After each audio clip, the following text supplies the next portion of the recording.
Hey Ricardo, Jim Delapine here. I want to give you some tips and advice on how to improve your image here. I see you worked hard on improving the character here. You got new images, so I'm going to go through the effort of doing this video for you since you worked so hard. So you have an image size that is not correct, so we go to image size. This is 3.5 by 6.5 by 300, so it should be 8 by 10 by 300. So I'm going to show you how to fix that. So image size, make sure the resample is checked, and we're going to make the height 8 inches. So we're going to go 6.5 to 8. So this is actually not the best way to do it because you tend to lose quality when you scale something up. But in this case, it's not going to affect it because the image quality is there already. So we'll take it from there. So I'm going to hit OK. Alright, this is telling me I don't have this font, which is okay. I'll hit OK. So now it's going to go through the process of scaling this image up, and it will be 8 inches high, but the width won't be right, so we'll then fix that. But as long as the resolution remains at 300, we're fine. So now we have image size. So we have 8 inches high, but the width is not correct. Okay, so we're going to now go into image canvas size. Okay, and we're going to change the width to wait, I made a mistake here. Image size, we need the height to be 10. Okay, so 10. So hit OK.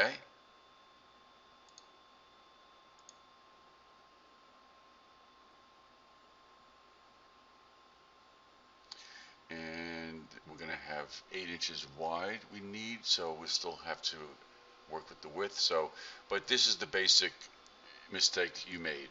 The size is wrong. Okay, so we still maintain quality. If we zoom in, we can see that the quality is still there, so that's good. So Control 0 zooms out, and now we're going to go to image canvas size, and now we have the 10, so now we're going to hit 8 for the width. Okay, so what this does is it adds extra dimensions to the left and right, so then we'll have to expand things out. All right, so now we'll hit OK. All right, so now we can see that we just need to expand the width of the brick, so we can cheat a little bit. Let's see here, let me zoom back out. If I control click on the thumbnail, I see the size is that. So then I'm going to hit Control T, and I could, let me see here.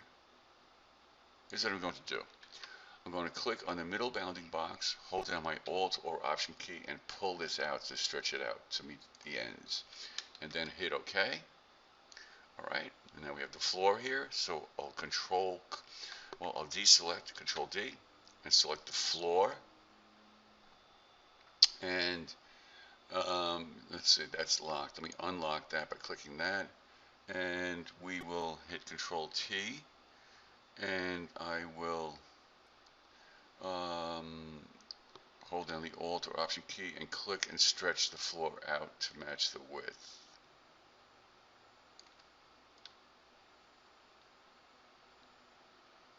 Okay, something like that.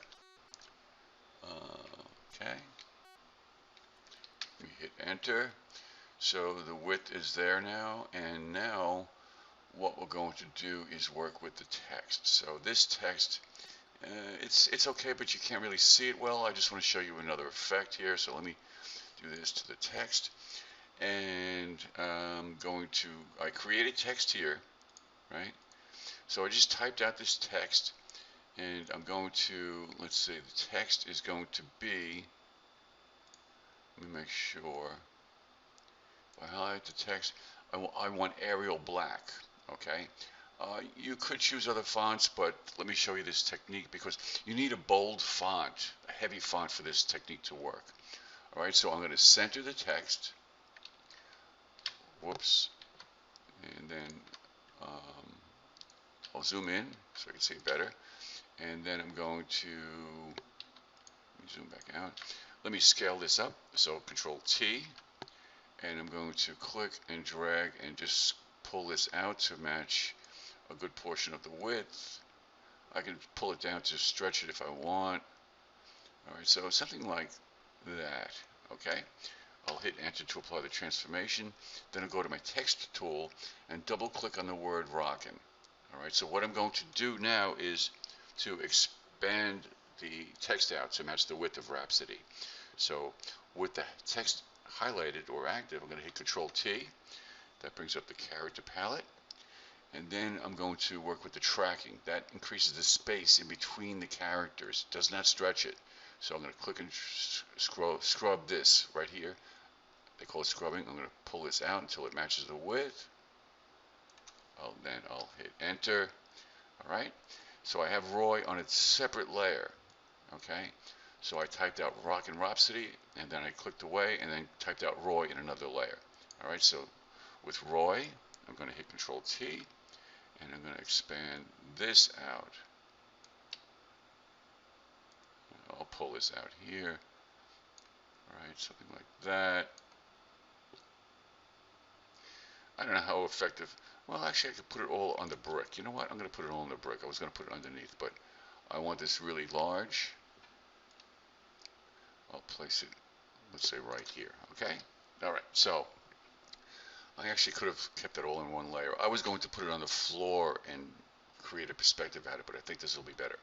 All right, now I'm going to control click on the thumbnail for Roy to put a selection around all those opaque pixels, and then I'm going to hit Control Shift to add to the selection and click on the T in Rockin' Rhapsody. So I have this all as a selection. I'll now hide that text and then scroll down to where the brick is. So that's layer 1. Okay, so with layer 1 active, my background, and the selection active, I'm going to hit Control J.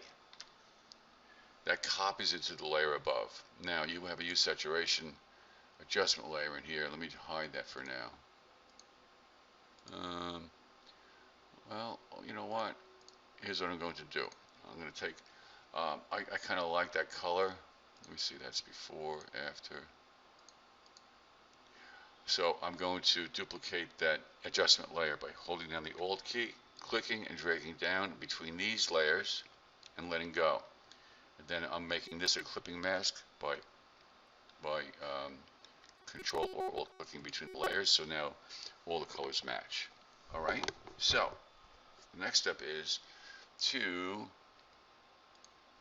go to this layer here where Roy is, which is that layer there. See, notice how it copied it seamlessly to the layer above? All right, so now what I'm going to do is double click on that layer 3 and create a bevel and emboss. Okay, so you can see the difference already. If I select bevel and emboss, you can get access to the settings. I think the outer bevel works fine. You can also change the direction of the shadow by clicking and dragging these around. Okay, I kind of like where it is, let's say right here. Okay, now we can also do something else to this so that it's more pronounced. We could, let's try a color overlay. All right, so I'll check that and select the color overlay, and green looks horrible, so I'll click on this color swatch right here and select a different color. I don't know, maybe something in the orange. I mean, whatever you choose is fine. All right, let's just go with red. Okay, well, it's an orange really. I can pull this up here.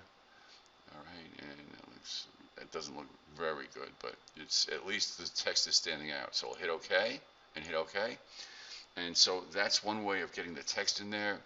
It's fine that some of the characters are hidden, but this makes it a little more interesting.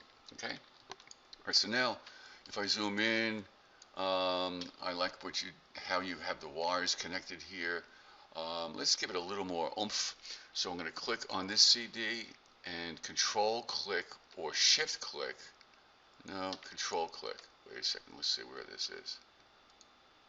Click, CD right, and control click.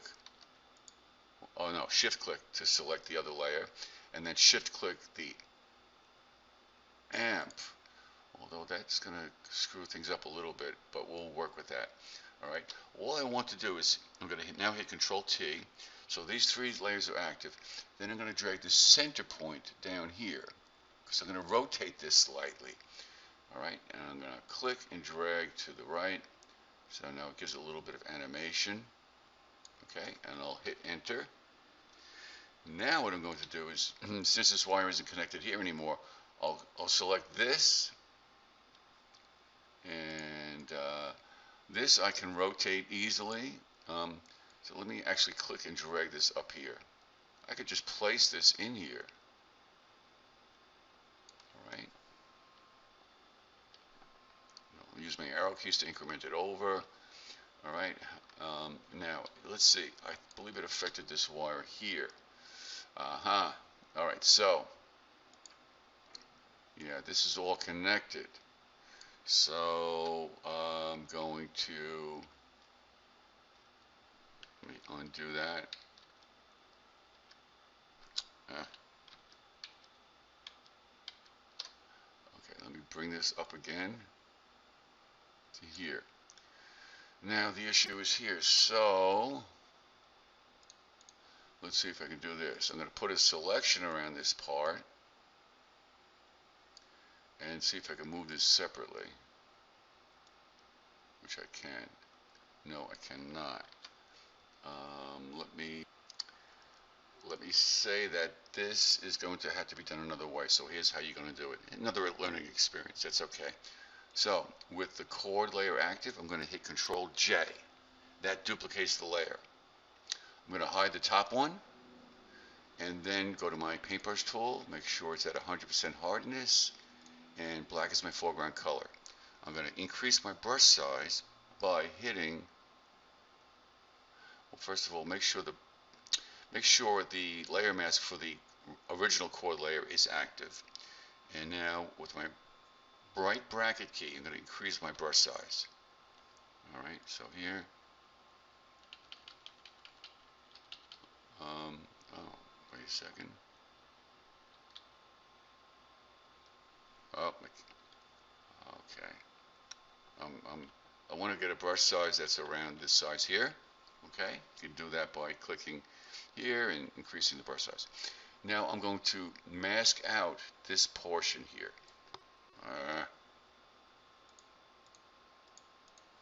But make sure black is your foreground color. Okay, so now I'm hiding this. Okay. Now I will hide that. Go to my chord copy layer. All right, and then with the layer mask active, I'm now going to mask out this portion. All right, so now I have two separate individual layers for the chord. I'll show this one again. Now with this, with the chord copy layer active that has this wire, I can now move this wire. Whoops. Here. Don't forget, these need to be linked. Alright, so make sure these are linked. I had unlinked these before. And so now I will now move this chord down into wherever I see fit.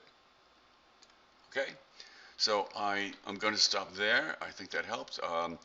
Yeah, accomplishing that text will make things a little interesting, and angling his head will also give it a little bit of animation. Okay.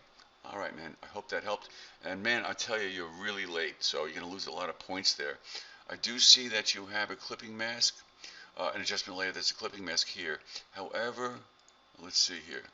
You do not have any saved and renamed channels.